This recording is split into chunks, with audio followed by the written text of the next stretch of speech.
Bueno, hay que repasar para poder entrar a la materia del día de hoy y empezamos con la primera dispensación.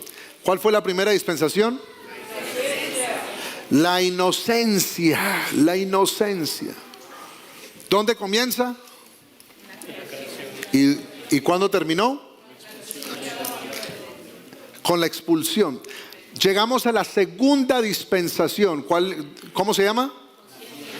La conciencia. Aquí Dios trabaja con el hombre y le dice, a ver, hágale usted, aquí en la inocencia usted no pudo seguir un sencillo mandamiento. Vamos a verle cómo le va a usted, tomando usted el control de sus pensamientos, usted razonando por sí mismo. ¿Cómo cree que le fue al hombre? Dice la Biblia que sus pensamientos eran de continuo el mal. Es decir, la dispensación de la conciencia empieza aquí con Dios diciéndole al hombre, le dice a Adán, le dice a Eva, vayan, multiplíquense y todo aquello. Pero ¿qué sucede? Ellos terminan en un estado de pelea, de conflicto. Y eso los lleva a un juicio. ¿Cuál fue el juicio? El diluvio, donde Dios permite que se abran los cielos, las fuentes de la tierra, y todo el mundo, todo este planeta quedó cubierto bajo agua. Hay gente que dice que no existe, o que sí o que no, pero la Biblia nos presenta que ese fue un juicio que Dios permitió. Y si lo dice la palabra del Señor, pues lo creemos. Y usted se dirá, pero pastor, ¿qué evidencia hay de que eso fue verdad? Entonces usted empieza a mirar un poquito la ciencia, los dinosaurios y algunos animales, cómo fueron preservados. Y dicen algunos de los arqueólogos y las personas que estudian estos restos, que para que muchos de estos huesos que hoy vemos en museos y todo aquello, ellos tuvieron que haber sido cubiertos rápidamente bajo agua. Entonces, para que esto haya sucedido, hermanos, es porque toda esta tierra un día quedó bajo agua. Y Dios la condenó, Dios trajo ese juicio. Luego el Señor permite que la tierra se seque, que las aguas regresen a su estado normal. Y entramos a otra dispensación. ¿Cuál fue? El gobierno humano. Y aquí, ¿qué le dice el Señor a los que habían sobrevivido? A los que obedecieron, porque Noé con su casa se salvaron de ese juicio porque obedecieron la voz del Señor. Y el Señor le dice a ellos, vayan y multiplíquense, espárzanse por todo lugar. Pero ¿qué hicieron ellos? Se quedaron allí quieticos, levantaron una ciudad, levantaron una torre y querían hacer una gran ciudad, hasta tal punto que dijeron, nosotros vamos a llegar al cielo. Y Dios, cuando ve esto, dice, esta gente nuevamente no me obedece, no sigue mis planes, no quieren hacer caso, y de esta forma están desubicados. ¿Y qué hace Dios? Les confunde sus idiomas y sus lenguas. Y ahora sí les tocó a ellos esparcirse por grupos, por las diferentes idiomas que manejaban. Y entramos a una nueva dispensación. ¿Cuál es? La promesa. Porque la promesa, lo que pasa es que ahora hay muchos grupos de personas en el mundo que manejan sus propios idiomas. Pero de todos esos grupos, Dios quiere levantar un hombre que haga caso. Dios quiere levantar un hombre obediente a su voz. Dios quiere levantar un hombre que lo conozca a Él. Y Dios levanta un hombre que se llama Abraham. Y más adelante le cambia su nombre a Abraham. Pero Abraham era un hombre que su familia tenían una tienda, tenían negocio. Y el negocio de ellos eran hacer ídolos, cerámicas de otras imágenes. Y la gente venían a esa tienda y les compraban, y ellos se iban con esos artefactos y adoraban otros dioses. Pero de todos esos dioses que la familia de Abraham hacían, ninguno le habló a Abraham. Pero un día el Dios Todopoderoso le habló al corazón de este hombre y le dijo a Abraham: Abraham, vete de tu tierra y tu parentela a una tierra que yo te voy a mostrar, y voy a hacer de ti una nación grande, sin número, como las estrellas o como la arena del mar. ¿Y sabe qué hizo Abraham? Le creyó a esa voz. Le creyó a la voz de Dios. Y cuando uno le cree a la voz de Dios, créeme, su vida le cambia, pero le cambia para bien. Habrá alguien que diga amén en esta hora. Cuando uno oye la voz de Dios, la vida de uno le cambia. Eso sí, Dios lo lleva por un camino y un trayecto no acostumbrado y diferente. Y ese es el problema que uno vive, porque a nosotros nos gusta caminos seguros. Habrá alguien que diga amén. Si usted salió esta mañana temprano, se dio cuenta que el piso estaba liso.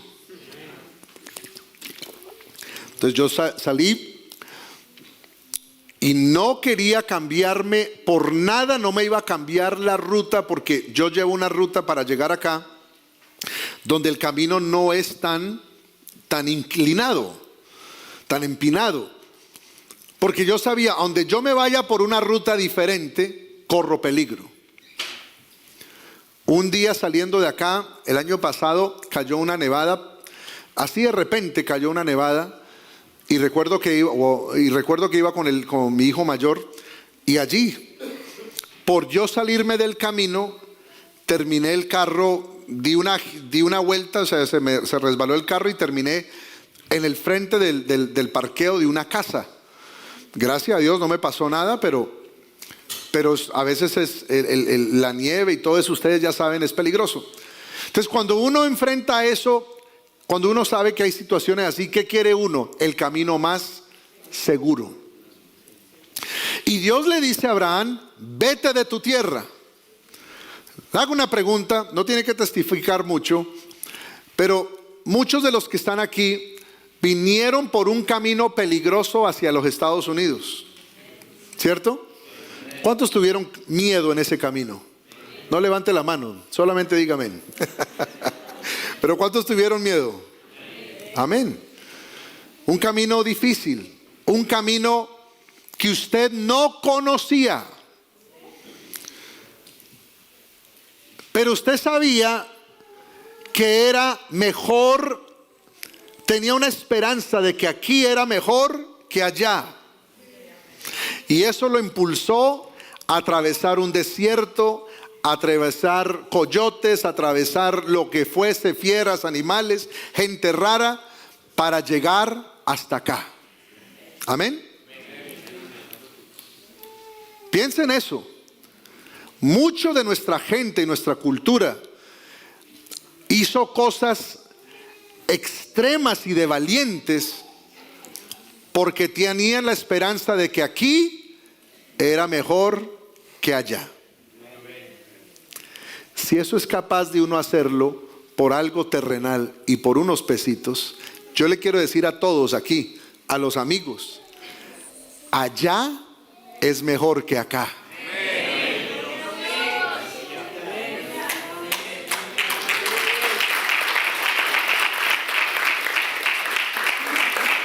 Amén. Allá es mejor que acá. Acabo de venir de Colombia y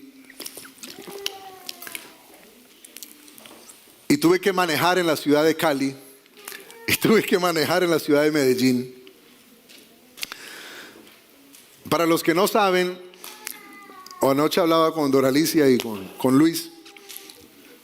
Yo tuve que manejar un día en Guatemala, manejé un día en Distrito Federal, allá en México, manejé en Puebla. Manejar fuera de los Estados Unidos es una locura. Es una locura. Manejar en el DF, una locura. Manejar en Medellín o Cali, hermana Adrianita, eso es una locura. Los semáforos no sirven. Hay motos, no hay líneas. Perdone la palabra, hay huecos por todo lado, hoyos hay por todo lado. En Cali hubo un alcalde ciego que decía: el primer hueco que yo vea lo mando tapar.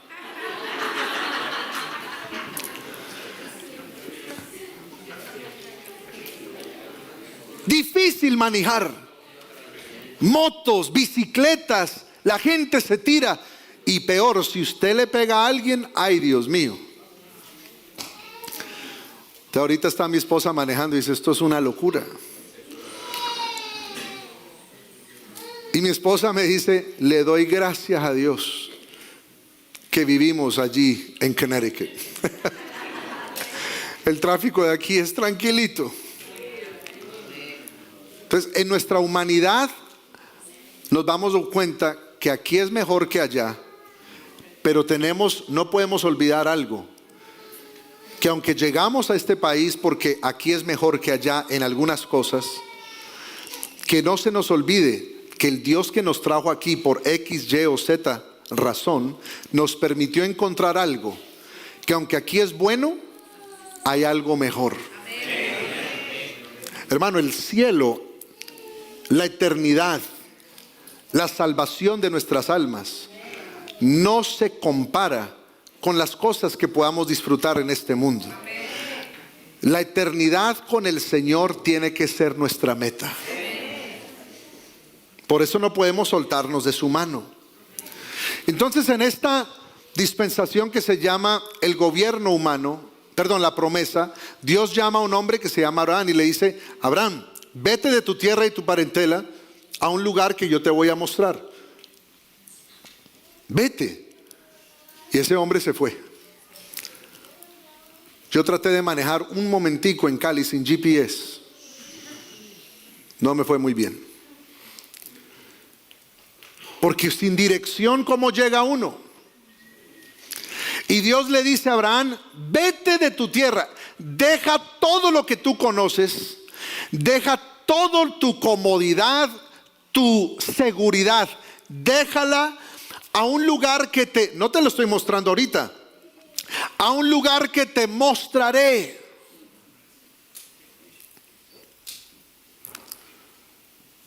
Eso es duro. Y ustedes saben por qué yo se lo digo que es duro. Porque Dios a lo mejor nos lleva a un lugar que yo no conozco. Pero si me dice: vete de tu tierra y de tu parentela a un lugar que yo te voy a mostrar, yo tengo que creerle a esa voz. Yo tengo que creerle a la voz de Dios. Y si yo lo puedo hacer, usted lo puede hacer también. Amén. Ahora Abraham empieza a caminar con Dios. Deja la venta de cerámicas, la venta de ídolos, deja su familia. Aunque por ahí en nuestra humanidad se llevó a un familiar que no tenía por qué habérselo llevado. Y le salió caro haberse traído ese familiar. Vete de tu tierra y tu parentela, le dice el Señor a Abraham. Y Abraham arranca, sí se lleva a su sobrino, sí hay un problema, pero Dios sigue tratando con Abraham. Porque el deseo de Dios en la promesa es empezar a formar un pueblo para Él. Dios forma este pueblo de los hijos de Abraham. Viene Abraham, Isaac, Jacob. Termina José, uno de los, sería que un bisnieto, uno de esa descendencia de Abraham, termina siendo el segundo en mando allí en Egipto, cuando hay un hambre, una hambruna grandísima sobre la tierra. Llega su padre, llega sus hermanos y allá terminan, y aunque empezaron siendo atendidos, terminan siendo esclavos. Lo que empezó como una bendición se les volvió su cárcel.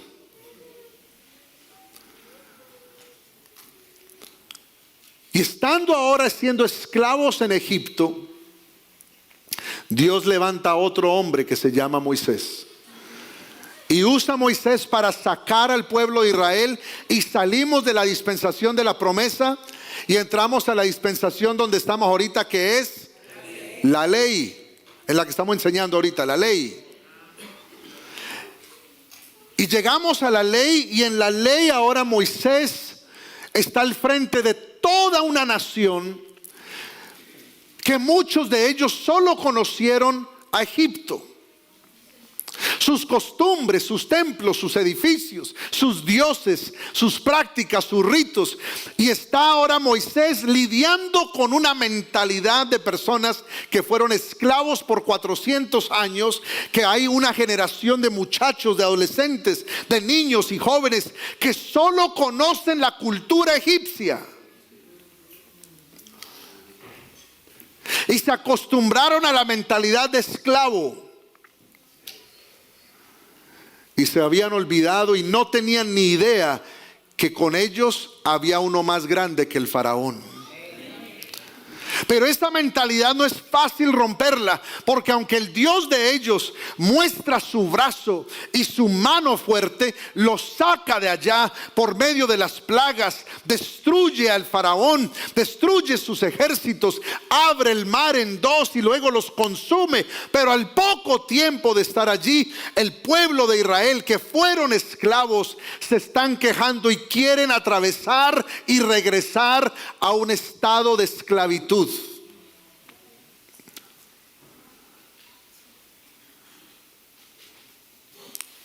Es como una persona que llegue aquí y disfruta todo y luego diga: ay, me cansé de la buena vida, estaba mejor allá, estaba mejor en otro lugar, estaba mejor en un lugar inseguro, estaba mejor en un lugar donde no había toda la abundancia. Porque se le olvidó por un momento, perdieron de vista quién es el que estaba con ellos. Hermano y hermana, yo le quiero decir, en el amor del Señor, no pierda de vista quién es el que está con nosotros. Vuelvo y lo digo, no puedes perder de vista quién es el que está con nosotros y quién nos ha traído hasta acá el día de hoy.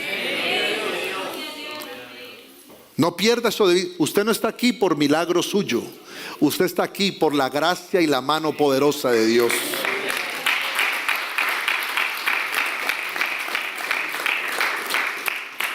Entonces ahora este Dios maravilloso saca al pueblo de Israel, lo saca de Egipto, pero hay una mentalidad de ellos que no se puede ir arreglando, y ellos aman las cosas de Egipto, se acostumbraron a la comida de Egipto, pero el plan de Dios era: no quiero unos egipcios israelitas, quiero un pueblo para mí.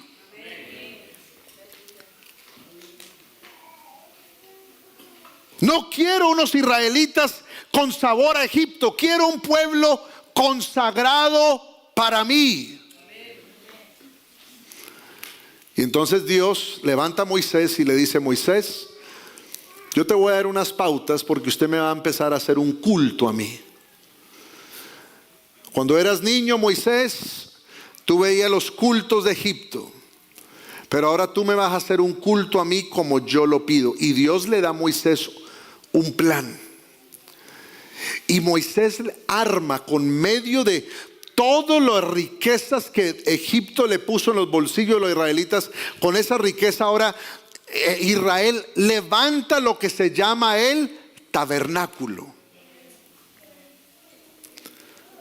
chapado de oro, bronce, aromáticas especiales, lino fino, es decir, algo espectacular. Y dentro de ello Dios le dice: mira, Moisés, voy a levantar una gente de todo este millón de israelitas. Voy a levantar un grupo de personas que van a ser los únicos que me pueden hacer culto a mí, los únicos que pueden realizar el culto, y se van a llamar los levitas. De ahí van a salir los sacerdotes. Y en ese tabernáculo Moisés le vas a meter unos elementos. Ustedes se dieron cuenta cuando le hemos ido enseñando. Habían unas cortinas, 4 costados. Habían 3 tribus por costado. Había una sola puerta. Y esa puerta, esa entrada al tabernáculo, las cortinas del tabernáculo no permitían que nadie pudiera estar como mirando por un huequito, chismoseando por ahí. Oiga, a ver qué animalito llevó Anita hoy, a ver cuáles fueron los pecados allí del vecino de Pepito Vargas, cuáles fueron los pecados. Dios en su soberanía, en su inteligencia, en su esplendor, en su poder, lo hizo de tal manera que solo los levitas podían trabajar allí, y que para entrar a ese lugar se tenía que entrar por una puerta. Es decir, que cuando usted iba al tabernáculo, usted iba a lo que iba. Cuando usted venga al culto, venga a lo que debemos de venir, que es hacerle culto a este Dios maravilloso.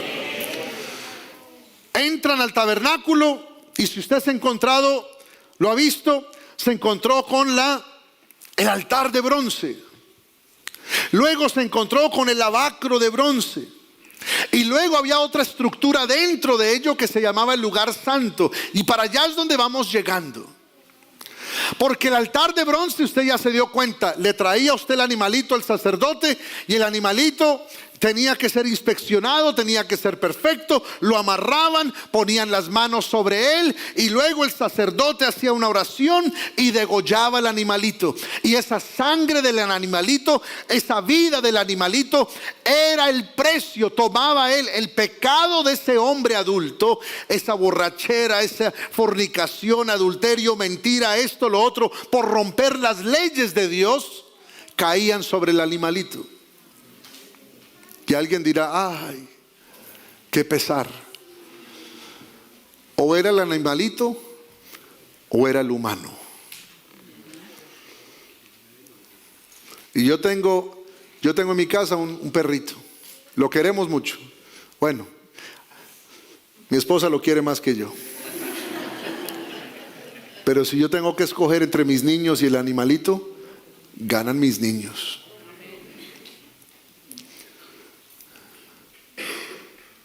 Y la gente no tenía problema en eso, en bonito el cabrito, bonito allí la ovejita, pero yo tengo que estar bien con Dios. Y animal tras animal, el altar de bronce. Y luego este sacerdote quedaba con esas manos ensangrentadas y tenía un lugar que lavarse, y ahí está el lavacro de bronce. Y allí él con esa agua va y se limpia y se lava, y está allí, y esa agua queda remojada con sangre. Y cuando él la mira, cuando él mira su rostro allí, cuando por fin el agua queda calmada, es un agua rojiza. Porque lo que limpia al hombre y lo que viene a limpiar al hombre más adelante, usted lo empieza a ver ahí desde el tabernáculo, es que alguien tenía que pagar el precio por nosotros, y lo iba a pagar con sangre.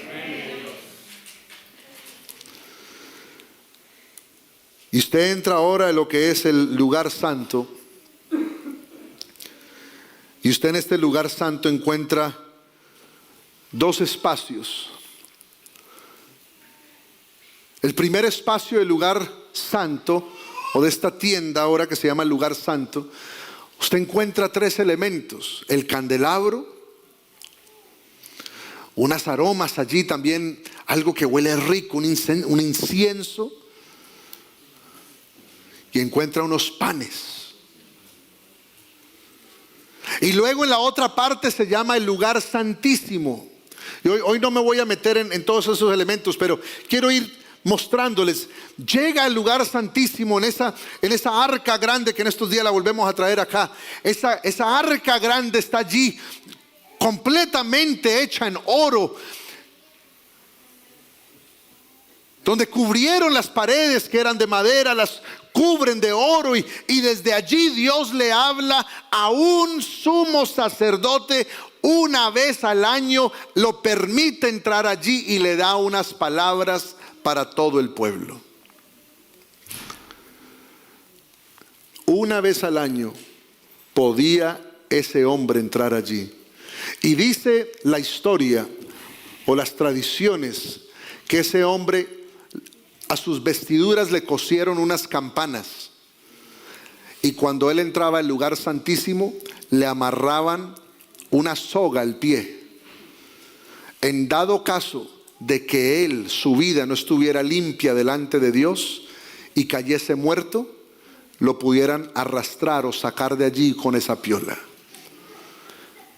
Porque si hay algo que el Dios de Abraham, el Dios de Isaac, el Dios de Jacob, el Dios de la Biblia, el Dios de los cielos, el Dios nuestro, si hay algo que Él es santo.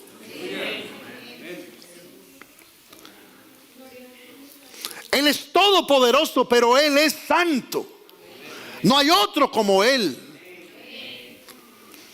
Y usted se va dando cuenta de eso cuando lee la Biblia.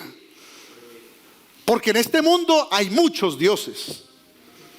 Si usted va a un restaurante chino y usted se sienta, ve el dios de la gallina, ve el dios mico, ve una persona con 7 cabezas, con estos elefantes, Si usted va a un restaurante de otra cultura, ve dioses, ve dioses, ve dioses, ve dioses. Pero el Dios de la Biblia, ese es muy diferente. Como Él no hay otro. Como Él no hay nadie. Él es el autor de todas las cosas.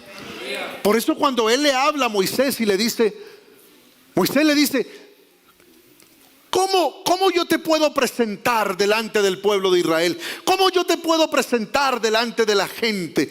¿Cuál es el nombre que yo debo de usar? Y Él le dice, tranquilo, simplemente dígales, yo soy. Es decir, yo soy, en mí está completo todo.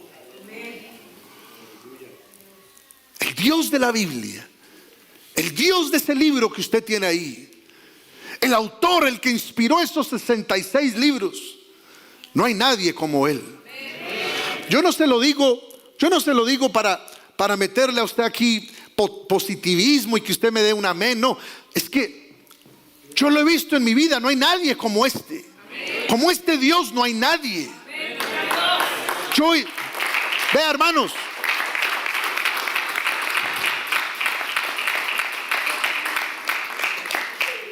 este Dios que nosotros predicamos, este Dios hace maravillas que el mundo no las puede describir. Este Dios abre caminos que donde no los hay. Este Dios lo guarda del mal. Este Dios hace cosas poderosas.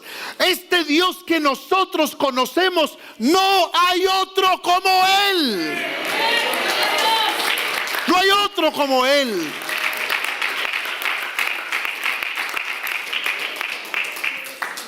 Por eso Él levanta a una gente que se llama levitas. Y en la iglesia a veces hay levitas también. Levitan la oración. Levitan venir al culto. Levitan a la ofrenda. Levitan el ayuno. Levitan al pastor para que no les hable. Pero Dios levantó unos levitas para que le sirvieran a Él allí. Porque Dios quería un pueblo santo para Él.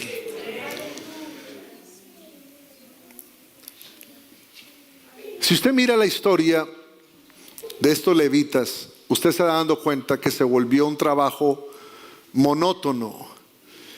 Y muchos de los levitas o algunos de ellos no le sirvieron al Señor con unas manos limpias. Usted ve a Aarón, sus hijos,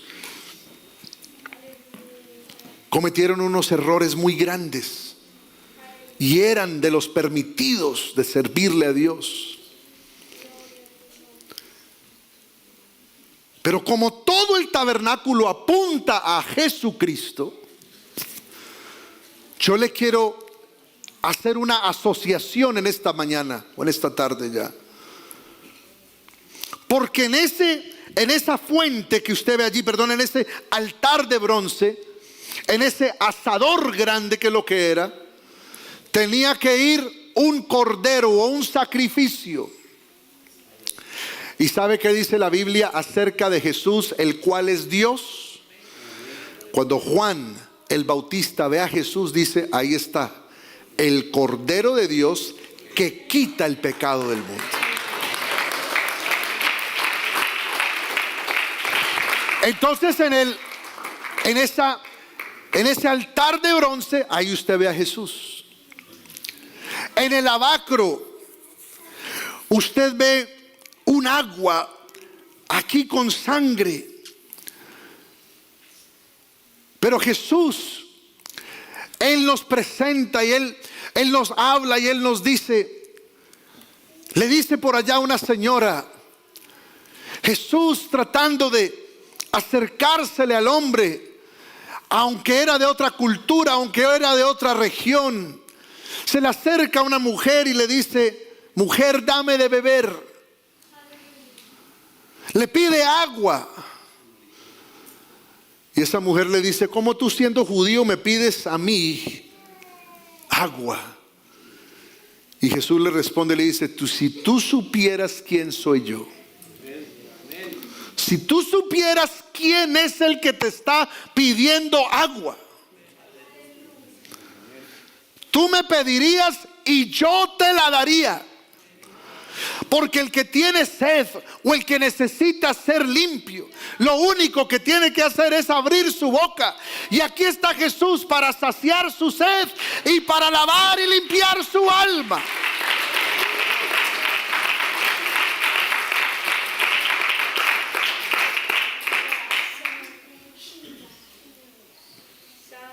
Entra usted al tabernáculo, entra usted ahora al lugar santo, y allí ya los levitas, los sacerdotes, llevando aceite, organizando el pan, organizando el incienso. Pero resulta que esta ley son 613 ordenanzas que el hombre no puede cumplir. Adán no pudo cumplir una, Israel no pudo cumplir 10, mucho menos 613. Entonces Jesús, en su soberanía, pasamos a lo que leímos hoy, al verso 14. Por tanto, teniendo diga conmigo, un gran sumo sacerdote, es decir, el papá de los sacerdotes, el mero mero, teniendo un gran sumo sacerdote. Pero este sacerdote no vino de la tierra hacia arriba, sino que vino de los cielos hacia abajo. Esa es la diferencia entre la religión común y el Dios de la Biblia. Porque la religión común enseña que por ahí hay un papa que es el representante de Dios en la tierra, que tiene un toque especial. Pero eso es de aquí para arriba. Pero el sumo sacerdote traspasó los cielos. Traspasó los cielos. Jesús, el Hijo de Dios. O sea que el sacerdote nuestro no comenzó acá. El sacerdote nuestro viene de arriba. El sacerdote, el sumo sacerdote, quiere decir que el que viene de arriba, él sabe cómo se tienen que hacer las cosas. Él sabe cómo funciona lo de arriba. Este Hijo de Dios, este Jesús, este sumo sacerdote, este no se va a equivocar en la receta, este no se va a equivocar en la fórmula. Porque hoy en día la gente se confunde y crea cultos y crea métodos en cómo la persona se acerca a Dios. Si guardas esto, si no guardas lo otro, si das esto, si no das lo otro, si te pones esto, si te quitas lo otro. Pero para eso tenemos un gran sumo sacerdote que traspasó los cielos para acercarse a nosotros.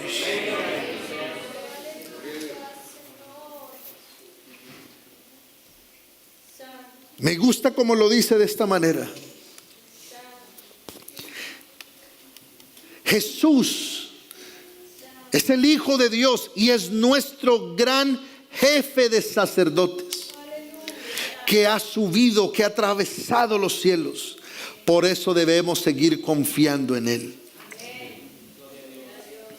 Traspasó los cielos.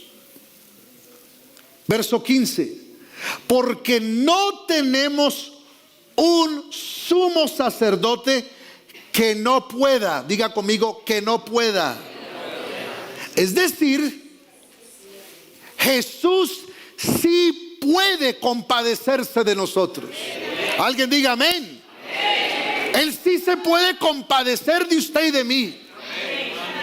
Porque este Dios invisible un día, ¿sabe por qué se puede compadecer? ¿Sabe por qué Él entiende su problema, su chicharrón, su dificultad, su dolor de hueso, su enfermedad, su problema en su matrimonio, en sus hijos? ¿Sabe por qué Él se puede compadecer? Porque el Dios invisible se manifestó como nosotros un día. Él se hizo, Él se manifestó en carne.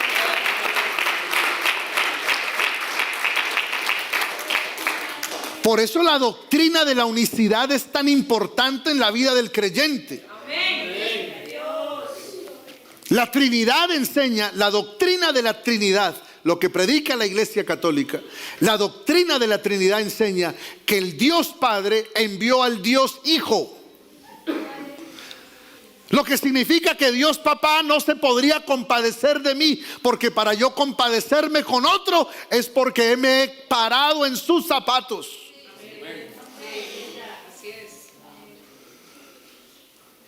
Yo me puedo compadecer con otro que tuvo COVID porque yo tuve COVID. Puedo compadecerme con alguien que ha perdido un ser querido porque yo he perdido un ser querido.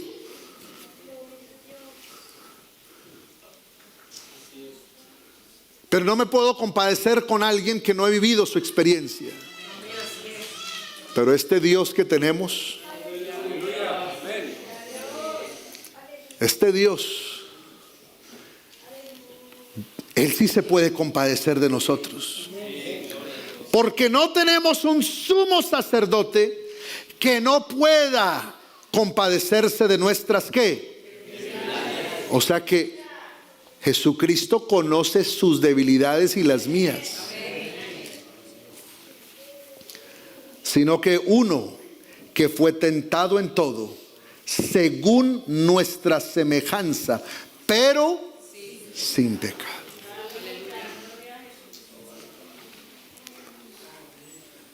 Cuando usted está atravesando un problema, usted a veces busca a alguien que se compadezca de usted, ¿cierto?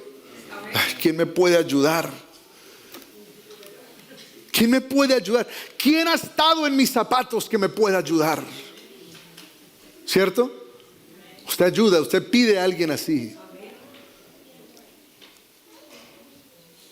Pero resulta que el creyente tiene acceso a un sumo sacerdote que en sus manos Él tiene todos los elementos para trabajar con mi alma. Porque imagínese, mire cómo lo dice el escritor, dando a entender esto. Quiere decir que había sacerdotes que no se compadecían de la gente.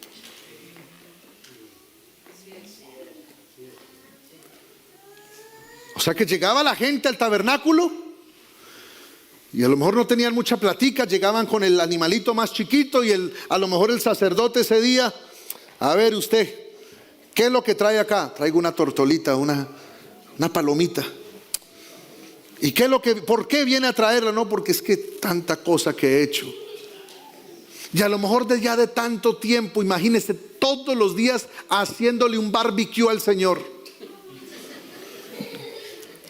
Uno le gusta hacer unos asados en el verano, pero donde me pongan a hacer eso todos los días, matar el animal, degollarlo y luego ofrecérselo al Señor y luego limpiar, no, eso ya, no, yo los atiendo unos 5, pero de ahí para allá. Y todos los días hágale. En algún momento se cansaron, se aburrieron. Otra vez esta gente, y ya como que se les volvía ya monótono. Y ya no se compadecían de las personas. Hermano y amigo, cuando alguien llegue por estas puertas de la iglesia, sienta compasión por ellas. Porque usted y yo hoy estamos aquí bien bonitos con traje y con corbata, pero no siempre fue así. Hubo alguien que se compadeció de nosotros y fue el Dios Todopoderoso que tuvo misericordia para que nosotros le podamos extender esa compasión al que Él nos confíe por esas puertas. Si un amigo está aquí hoy, yo te digo como pastor, tranquilo, aquí sentimos compasión por lo que estás atravesando. Hasta donde pueda ayudarte, daremos lo mejor de nosotros. Yo no puedo arreglar todos los problemas. Quisiera tener esa varita mágica para arreglárselos, pero no puedo. Pero te puedo presentar a uno que sí se compadece de ti.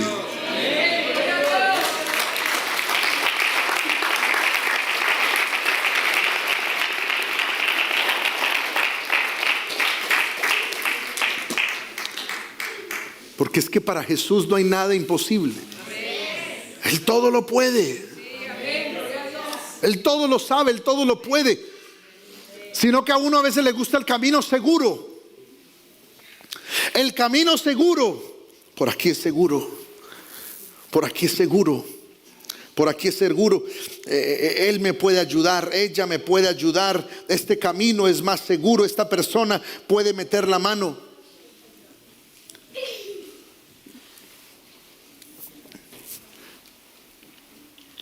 Ahora, el hermano José Luis, ayer lo posesionaron en Kentucky. Y glorificamos al Señor por ello. Y voy a compartir algo que ellos me compartieron. Y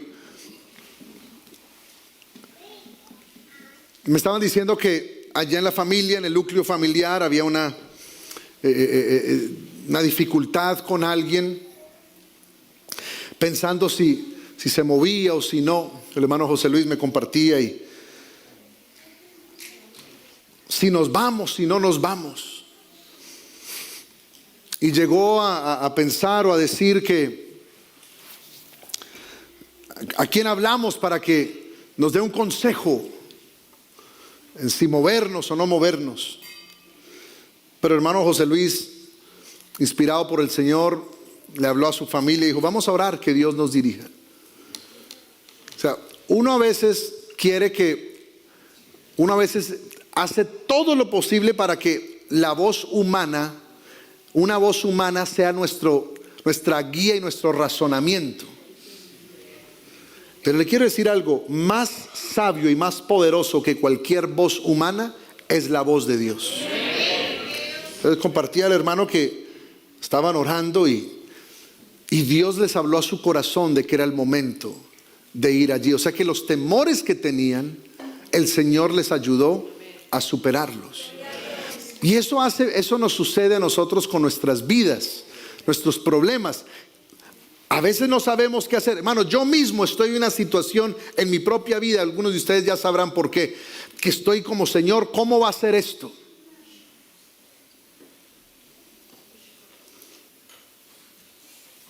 Yo no les puedo predicar algo que yo no haya vivido o que no esté viviendo. Sería una falsa. Pero yo le he pedido al Señor: cumple tu propósito en mi vida. Entonces para mí es más fácil decirle a Dios, yo aquí estoy tranquilo y seguro. Para mí es más fácil decirle a Dios, este camino es tan cool. Yo no quiero dejar a mi tierra. Yo no quiero dejar mi parentela, porque mi camino es más seguro. Entonces ahí entra el Señor. Entonces, ¿para qué me dices que cumpla mi propósito en tu vida? No puedes tener las dos cosas. O tu seguridad o tu confianza en mí, aunque tú no veas el camino. Para un hermano o un amigo, la vida cristiana no siempre la vas a poder descifrar. Este no es un camino de vista. Aquí se tiene que aprender a caminar por la fe. Se tiene que aprender a caminar por la fe. Para mí sería mucho más cómodo quedarme aquí. Me es más fácil. Mire esto lindo. Pero yo quiero cumplir el propósito de Dios. Y si Él nos abre una puerta, yo quiero entrar por ella. Porque la bendición de Dios siempre será la que enriquece y no añade tristeza. Pastor, pero dejar la comodidad por la incertidumbre no es fácil. Yo se lo digo, no es fácil. Pero si Dios va conmigo, si yo tengo un sumo sacerdote que se puede compadecer de mí, si Él se despojó a sí mismo, siendo Dios, y no se aferró a nada de eso, si Él se despojó a sí mismo y no se aferró a ello, como dice la Escritura, entonces lo que Él me pide que yo haga, Él me entiende lo que estoy sintiendo. Él me entiende que despojarme de lo mío me es difícil. Pero yo quiero que se cumpla su voluntad y no la mía. Y si alguien en esta mañana puede entender eso, que todo este recorrido por estas dispensaciones, llevarlo al tabernáculo e irle mostrando, oiga, aunque el sacerdote en esa parte humana no se compadecía ya de la gente, aunque los instrumentos estaban allí, aunque el tabernáculo estaba allí, aunque todo estaba allí, puede haber que la parte humana de alguien ya no tenía el interés para ayudar a otro, pero hoy en esta tarde hay uno que se compadece de cada uno de nosotros y atravesó los cielos para hoy llegar y decir: Él es el sumo sacerdote que se puede compadecer de nuestras debilidades. Y aunque Él fue tentado en todo lo que nosotros atravesamos, Él no conoce pecado. Quiere decir, Él sí me puede mostrar cómo vivir una vida victoriosa. Pero entonces yo quedo en el limbo. Él puede y yo no puedo. Pero me regala una cláusula hermosa en el verso 16. Porque en el verso 16, lo que era en la ley, lo que era en el tabernáculo, ahora en la gracia se cambia. Ahora en la gracia, ahora todo es diferente. Sigue habiendo un lugar santo, sigue habiendo un lugar especial, porque el Espíritu de Dios es santo. Sigue habiendo un lugar hermoso. Pero ahora mire lo que dice el verso 16, póngamelo allí, mija. Acerquémonos pues. ¿Cómo? Con miedo, con temores. Acérquese al que se compadece de tus debilidades y tus problemas. Acércate confiadamente. ¿A dónde? ¿A qué lugar te vas a acercar? ¿A la fuente de bronce? No. ¿Al altar de bronce? No. ¿Al candelabro? No. ¿A la mesa de la propiciación? No. ¿Al altar allí, al arca del pacto? No, no, no. Acércate a un trono. al trono de la gracia. Es decir, acércate a los pies de Dios. ¿Y sabe qué encuentra uno ahí? En el altar de bronce, ¿sabe qué encontrabas? Sacrificio. En el lavacro encontrabas agua mezclada con sangre. Allí en el lugar santo encontrabas unos panes, encontrabas un incienso y encontrabas allí un candelabro, una lámpara linda. Y en el lugar santísimo encontrabas un arca donde iba a estar, donde estaba la presencia de Dios, de donde Dios les hablaba a ellos. Pero ahora el Señor nos dice: acérquense no con miedo, no con una soga en su pie, no con campanas en su vestidura, no con el temor de que qué me va a pasar.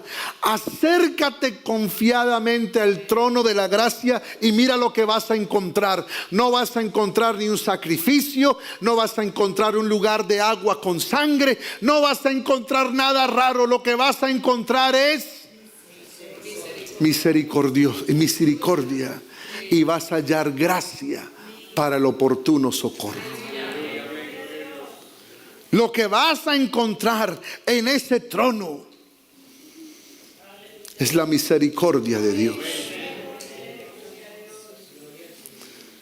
Y eso es lo que necesitamos. Lo que hizo Jesús a través de todos estos tiempos, lo hizo para que hoy alguien en el 2025 se acerque a ese trono y encuentre misericordia. Pastor, ¿será que Dios se puede compadecer de mí? Él sí puede, porque Él habitó aquí en la tierra como nosotros. Conoce su dificultad, sino que Él quiere que tú entiendas que este Dios invisible un día se manifestó en carne para pagar el precio por nosotros, pero también para que se pueda compadecer de nosotros. Pastor, ¿cómo usted sabe eso? ¿Cómo usted sabe? Fíjese que en la cruz, Marlon, ayúdame ahí en el pianito ya. En la cruz Jesús le dice a su mamá, le dice: María, yo sé que perderme a mí va a ser muy grande, pero ahí te voy a dejar un buen reemplazo. He ahí tu hijo. Y dice la Biblia que desde ese entonces Juan se llevó a María a su casa.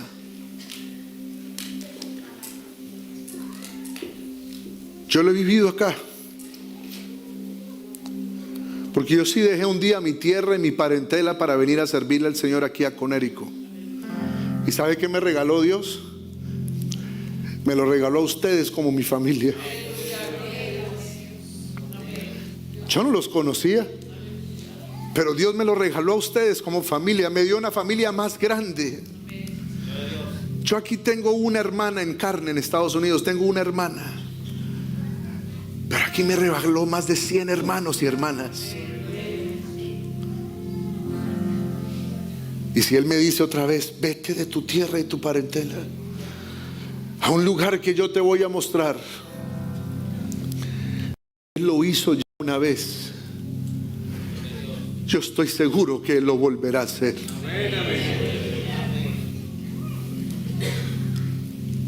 Jesús se compadece de mí también.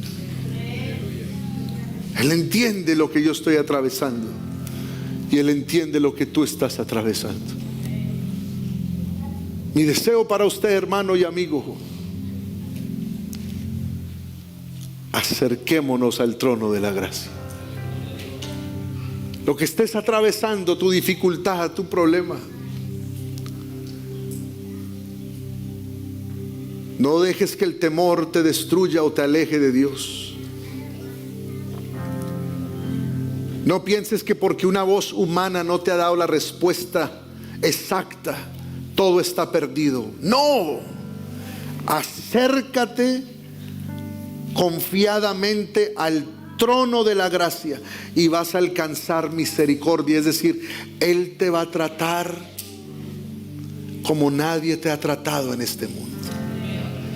Y cuando alcances su misericordia, vas a disfrutar de su gracia y el oportuno socorro. Esta versión lo dice así: así que cuando tengamos alguna necesidad, acerquémonos con confianza al trono de Dios. Él nos ayudará porque es bueno y nos ama. Yo necesito pedirle algo a esta iglesia en este año. Yo necesito que usted haga esta travesía conmigo. Porque si yo tengo que crecer, usted tiene que crecer también. Viva esta travesía conmigo.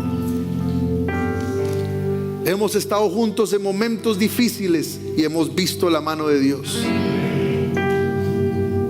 Pero lo que viene en este año no será un reto difícil en la parte, digamos, estructural,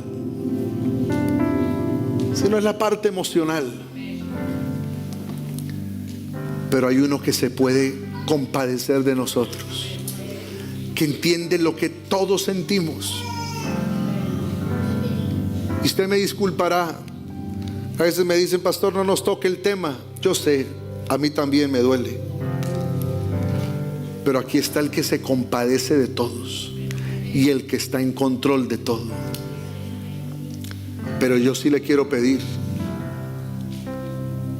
atravesemos esta etapa juntos, de la mano del Señor, y seremos una iglesia resiliente, que puede enfrentar cualquier reto que el mundo nos lance, y usted puede seguir firme, porque nuestro fundamento está seguro, nuestro fundamento está firme. Nosotros no estamos aquí sobre el fundamento de un hombre, sino que Jesucristo, Él es la roca de nuestra salvación. Por esto este Jesús, que traspasó los cielos, Él es el sumo sacerdote, para que hoy alguien que necesite ser salvo alcance salvación, y el que necesite socorro acuda a su gracia, que allí lo ha de encontrar también. Necesitas una voz.